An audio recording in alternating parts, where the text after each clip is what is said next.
जय श्री कृष्णा। राधे राधे दोस्तों, आज की इस कथा में हम सत्यनारायण भगवान की कथा का पाठ करेंगे।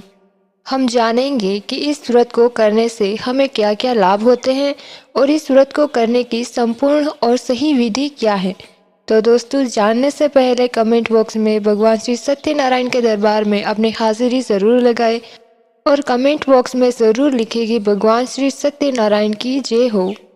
दोस्तों, व्रत कथा के अलग अलग अध्यायों में छोटी कहानियों के माध्यम से यह बताया गया है कि सत्य का पालन न करने पर किस प्रकार की समस्याएं आती हैं। इसीलिए जीवन में सत्य व्रत का पालन पूरी निष्ठा और सुदृढ़ता के साथ करना चाहिए। ऐसा न करने पर भगवान न केवल नाराज होते हैं अपितु दंड स्वरूप संपत्ति और बंधु बांधवों से सुख से भी वंचित कर देते हैं। इस अर्थ में यह कथा लोक में सच्चाई की प्रतिष्ठा का लोकप्रिय और सर्वमान्य धार्मिक साहित्य है। प्रायः पूर्णमासी को इस कथा का परिवार में वाचन किया जाता है। अन्य पर्वों पर भी इस कथा को विधि विधान से करने का निर्देश दिया गया है।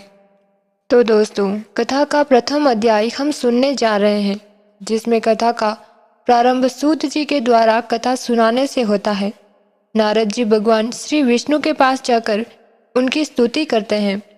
स्तुति सुनने के अंतर भगवान श्री विष्णु जी ने नारद जी से कहा, महाभाग, आप किस प्रयोजन से यहाँ आए हैं? आपके मन में क्या है? कहिए, वह सब कुछ मैं आपको बताऊंगा। नारद जी बोले, भगवान, मृत्यु लोक में अपने पाप कर्मों के द्वारा विभिन्न योनियों में उत्पन्न सभी लोग बहुत प्रकार के क्लेशों से दुखी हो रहे हैं। हे नाथ, किस लघु उपाय से उनके कष्टों का निवारण हो सकेगा? यदि आपकी मेरे ऊपर कृपा हो तो वह सब मैं सुनना चाहता हूँ, उसे बताए। श्री भगवान ने कहा, हे वत्स, संसार के ऊपर अनुग्रह करने की इच्छा से आपने बहुत अच्छी बात पूछी है। जिस व्रत के करने से प्राणी मोह से मुक्त हो जाता है उसे आपको बताता हूँ, सुने। हे वत्स, स्वर्ग लोक और मृत्यु में दुर्लभ भगवान सत्यनारायण का एक महान पुण्यप्रद व्रत है। आपके स्नेह के कारण इस समय मैं उसे कह रहा हूँ। अच्छी प्रकार की विधि विधान से भगवान सत्यनारायण व्रत करके मनुष्य शीघ्र ही सुख प्राप्त कर परलोक में मोक्ष प्राप्त कर सकता है। भगवान की ऐसी वाणी सुनकर नारद मुनि ने कहा, प्रभु, इस व्रत को करने का फल क्या है? इसका विधान क्या है? इस व्रत को किसने किया और इसे कब करना चाहिए?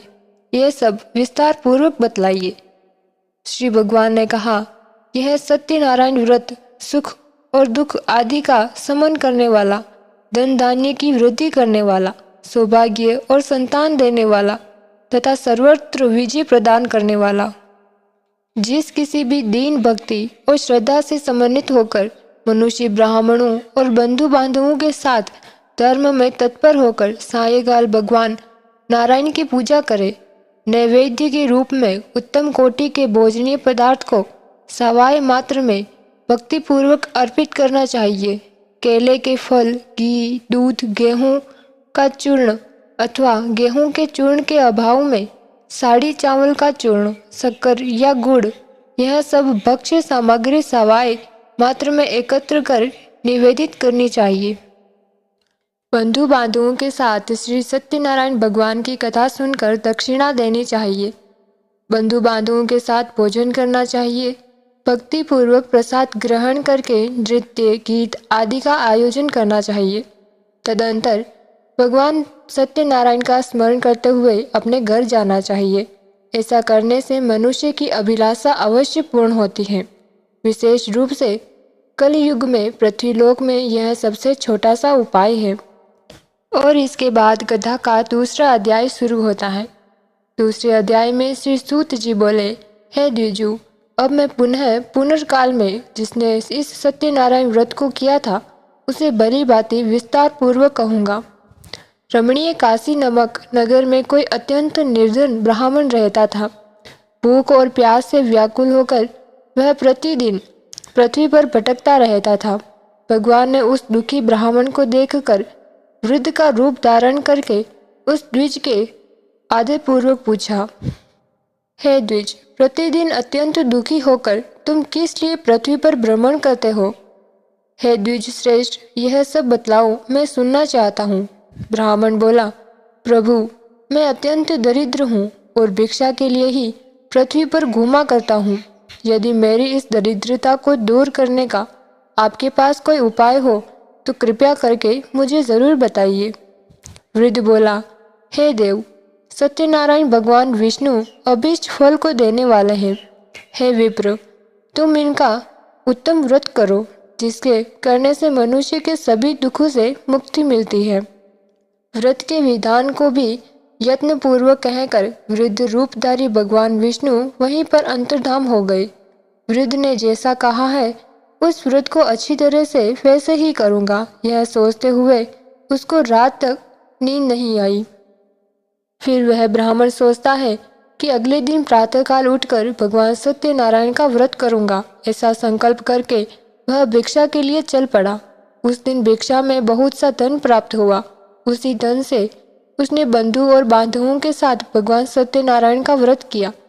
इस व्रत के प्रभाव से वह श्रेष्ठ सभी दुखों से मुक्त होकर समस्त संपत्तियों से संपन्न हो गया।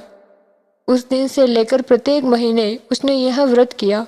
इस प्रकार भगवान सत्यनारायण के इस व्रत को करके वह श्रेष्ठ सभी पापों से मुक्त हो गया। उसने दुर्लभ मोक्ष पद को प्राप्त किया।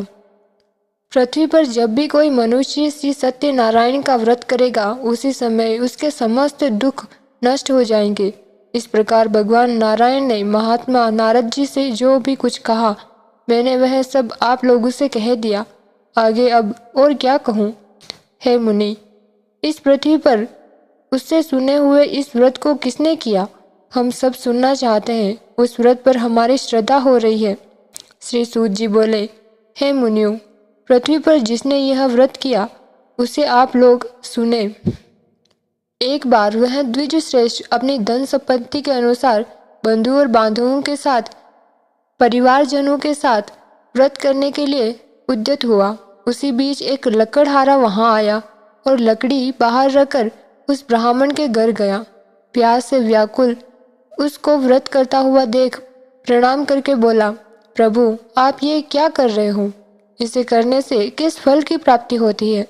विस्तार पूर्वक मुझसे कहिए। विप्र ने कहा, यह सत्यनारायण का व्रत है जो सभी मनोरथों को प्रदान करने वाला है। उसी के प्रभाव से मुझे यह सब महान धन धान्य की आदि प्राप्त हुआ है। उसके बाद वह जल पीकर तथा प्रसाद ग्रहण करके नगर चला गया। सत्यनारायण देव के लिए मन में ऐसा सोचने लगा कि आज लकड़ी बेचने से जो धन प्राप्त होगा, उसी धन से भगवान सत्यनारायण जी का श्रेष्ठ व्रत करूंगा। इस प्रकार मन से चिंतन करता हुआ लकड़ी को मस्तक पर रखकर उस सुंदर नगर में गया जहाँ धन संपन्न लोग रहते थे। उसी दिन उसने लकड़ी का दोगुना मूल्य प्राप्त किया। इसके बाद प्रसन्न होकर वह पके हुए केले का फल, शक्कर, घी, दूध, गेहूं का चूर्ण सवाया मात्र में लेकर अपने घर आया। तत्पश्चात उसने अपने बंधुओं को बुलाकर विधि विधान से भगवान श्री सत्यनारायण का व्रत किया। उस व्रत के प्रभाव से वह धन पुत्र से संपन्न हो गया। इस लोक में अनेक सुखों का उपभोग कर अंत में सत्यपुर अर्थात वैकुंठ लोक को चला गया। तो दोस्तों, कथा के इन 2 अध्यायों में हमने जाना कि सबसे पहले जो निर्धन ब्राह्मण था उसने किस तरह सत्यनारायण व्रत करके अपनी दरिद्रता को दूर किया और सुख और समृद्धि से परिपूर्ण हो गया। उसके जीवन में ना धन की कमी रही और ना कोई सुख की कमी रही। उसके बाद जब वो लकड़हारा उसके घर गया और उसने देखा कि ब्राह्मण कोई व्रत कर रहा है, तब ब्राह्मण ने उस लकड़हारे को संपूर्ण विधि और व्रत के बारे में बताया। जब लकड़हारे ने भी यह व्रत किया तो उसके जीवन में भी कोई कमी नहीं रही। उसको धन, पुत्र और किसी भी प्रकार की कोई कमी नहीं रही। तो दोस्तों, दोनों ही अध्यायों को जानकर हम यह कह सकते हैं कि यह व्रत को अगर हम विधि विधान से करते हैं तो इस व्रत को करने से हमें हमारे जीवन में कितने ही सारे सुखों की और अपनी मनोकामनाएं प्राप्त हो सकती हैं। तो दोस्तों, इस व्रत को करने की पूर्ण विधि क्या है, हम इस व्रत को पूर्ण विधि के अनुसार कैसे कर सकते हैं और इसके तीसरा, चौथा और पांचवा और छठा ये सभी अध्याय अगले वीडियो में आपको देखने को मिलेंगे। तब तक के लिए आप हमारे चैनल को सब्सक्राइब ज़रूर करें और वीडियो अच्छा लगा हो तो लाइक ज़रूर करना और कमेंट बॉक्स में सत्यनारायण भगवान के दरबार में अपनी हाजिरी लगाकर सत्यनारायण की जय हो ज़रूर लिखें।